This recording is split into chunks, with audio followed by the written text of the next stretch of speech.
कहानी अंधविश्वास। शाम के 7 बज रहे थे। कोलकाता के इंस्टीट्यूट ऑफ न्यूरोसाइंस से निकलकर मैं एक चाय की दुकान पर जाने वाला था। सिर में तेज दर्द था, होता भी क्यों नहीं, पिताजी की सेहत में कोई सुधार नहीं हो रहा था। यही बात लगातार मन को कचोट रही थी। व्यापक सेरेब्रल हेमरेज के चलते मस्तिष्क में खून जम गया है, जिसके कारण इलाज ठीक से नहीं हो पा रहा है। इस उम्र में डॉक्टर सर्जिकल इलाज का जोखिम नहीं लेना चाहते। 20 दिन हो गए, दवाओं से जरा भी फर्क नहीं पड़ा। हल्की सी चेतना है, पास जाओ तो हाथ पकड़ने की कोशिश करते हैं, चेहरे से दर्द झलकता है, मुझसे शिकायत सी करते हैं, इतनी तकलीफ क्या, कोई इलाज नहीं, झूठी आशा देता हूँ, दवा चल रही है, कुछ दिन में ठीक हो जाएंगे। मैं जानता था चमत्कार के अलावा कुछ नहीं बचा। डॉक्टरों ने भी यही कहा था। रास्ते में चलते हुए अचानक फोन बजा। पटना से पड़ोसी मिस्टर दत्त का फोन था। वे मेरे फ्लैट के ऊपर रहते हैं। लगा हालचाल जानने के लिए फोन किया होगा। बोला, हेलो दत्त साहब, बताइए। उधर से आवाज आए, कैसे है चाचा जी, उदास स्वर में कहा। बिल्कुल ठीक नहीं, कोशिश चल रही है, आप तो जानते ही हैं। कुछ पल चुप रहकर दत्त साहब बोले, यहाँ एक और घटना हुई है। शांति चाची अस्पताल में भर्ती हैं। उनकी हालत भी खराब है। उनकी बेटी दामाद आज आपको ढूंढने आए थे। चिंतित होकर पूछा, क्यों, पैसे की जरूरत है क्या? नहीं, वैसी कोई बात नहीं। फिर अरे, शांति चाची अस्पताल में परिवार वालों से विनती कर रही है, बंगाली दादा को बुलाओ। क्या, क्यों विश्वास है कि आपकी दी हुई दवा से वे ठीक हो जाएंगी? पागल है, उनके घर वाले भी यही कह रहे हैं, मगर वे टस से मस नहीं। कहती है बंगाली दादा की दवा जादू जैसा काम करती है। ऐसा भी होता है क्या? दत्त साहब ने गहरी सांस लेकर कहा, कुछ दिन पहले भी उनके लोग आपको ढूंढने आए थे। हमने बताया, आपके पिताजी बीमार हैं, आप कोलकाता गए हैं। आज फिर वही अर्जी लेकर आए। शांति चाची बार बार कह रही है बंगाली दादा को बोलो 2 दिन के लिए आ जाएं। अस्पताल के डॉक्टर भी इस बात पर हंस रहे थे। आखिर में उन्होंने कहा, इतना विश्वास है तो उनको बुला ही लो, मनोबल बढ़ेगा। मैंने व्यथित स्वर में कहा, इतना बुला रही है, वो भी कितनी नेकदिल इंसान है। जा पाता तो अच्छा होता, मगर करूं क्या? पिताजी की देखभाल अकेले संभाल रहा हूं। छोटा भाई कश्मीर में है, छुट्टी नहीं मिल पाए। जब वह आ जाएगा तब पटना आऊंगा। पटना में मेरा अपार्टमेंट तब तक पूरी तरह तैयार नहीं हुआ था। बिल्डर ने जल्दबाजी में मेरा फ्लैट पूरा कर दिया। मुश्किल ये थी कि जिस मकान में मैं किराए पर रहता था, मकान मालिक ने उसका आधा हिस्सा बेच दिया था। पूरा मकान टुकड़े टुकड़े में बेचकर वे कोलकाता जाने वाले थे।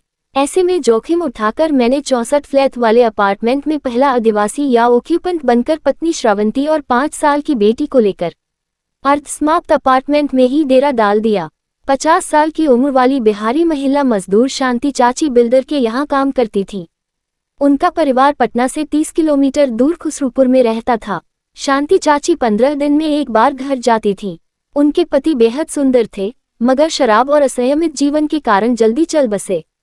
शांति चाची कहती, सारा दोष मेरा है। राजकुमार जैसे लड़के के साथ काली चुड़ैल की शादी कराओगे तो वह भागेगा ही। जब उनके बेटे को देखा तो हमें लगा पति के बारे में बताने में शायद उन्होंने अतिशयोक्ति नहीं की थी। चाची में कई गुण थे, मेहनती, सभ्य बोलचाल वाली, मददगार इत्यादि। ऐसी शांति चाची को मेरी पत्नी श्रावंती ने घर के काम पर रख लिया। सुबह बिल्डर के काम पर जाने से पहले और शाम को लौटकर वे हमारे घर का काम करती। शाम को आते ही श्रावंती उनके लिए नाश्ता तैयार रखती। चाय नाश्ता पाकर शांति चाची खुशी से गदगद हो जाती थी। नवंबर के अंत में एक दिन सुबह वे काम पर नहीं आई। श्रावंती ने ढूंढा तो पाया, एक अधूरे फ्लैट में बुखार से तप रही हैं। खिड़कियों में शीशे नहीं लगे थे। पूरी रात ठंडी हवा लगने से तबीयत बिगड़ गई। इसी प्रकार के कमरे में ही सभी मजदूर रहते थे। हम उन्हें अपने घर ले आए। दवा और देखभाल से 4 दिन में ठीक हो गईं। श्रावंती ने कहा, आज से रात को यही सोना। हमारे छोटे से परिवार और खाली पड़े कमरों ने शांति चाची का रैन बसेरा बना दिया। दिन में पास की दुकान से खाना लाती, रात में श्रावंती के हाथ का खाना खाती। बेचारी कृतज्ञता से भर गईं। रोटी बनाने का काम खुद संभाल लिया। मौका मिलते ही पंखे की धूल साफ करती, किताबों की अलमारी चमकाती। मना करने पर नहीं मानती, ये मेरे भैया का घर है, मेरा फर्ज बनता है। उनके आने से हमें भी सुकून मिला। पहले शाम को बाहर जाने में डर लगता था, इतने बड़े कॉम्प्लेक्स में अकेले रहते थे। अब वह डर नहीं रहा। पत्नी बच्ची को छोड़कर टूर पर भी निश्चिंत होकर जाने लगी। एक रात करीब 2 बजे श्रावंती ने झकझोर कर जगाया। सुनो, इतनी रात को चूड़ियों की आवाज कहाँ से आ रही है? कहीं भूत प्रेत तो नहीं?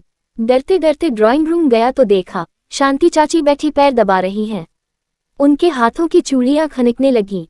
नींद खुल गई। मुझे देखकर शर्मिंदा हुई। बहुत दर्द हो रहा था भैया, नींद नहीं आई। मैंने दर्द नाशक क्रीम दी।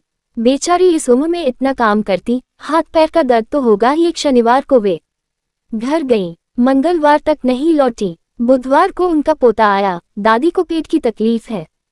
पूछा, दवा ली? गांव का दुकानदार ने गोली दी थी, काम नहीं की। उसने जेब से दवा निकाली। देखने से ही लगा दवाएं नकली हो सकती हैं। मैंने अच्छी कंपनी की दवा लिख कर दी। 3 दिन बाद शांति चाची हंसती हुई आए। भैया की दवा ने रामबाण जैसा काम किया। उसके बाद छोटी मोटी बीमारी होने पर वे सीधे मेरे पास आती। मुंह में छाले, जुकाम, बुखार सब ठीक हो जाता। बिल्डर का काम पूरा हो गया। शांति चाची को उन्होंने अपने पास रख लिया। उनका पता बदल गया, मगर वे हमें नहीं भूली। रविवार को छुट्टी लेकर आ जाती। श्रावंती के साथ घर का काम करके लौट जाती। पिताजी की बीमारी के 1 महीना पहले भी आई थी। भाई कश्मीर से लौट आया।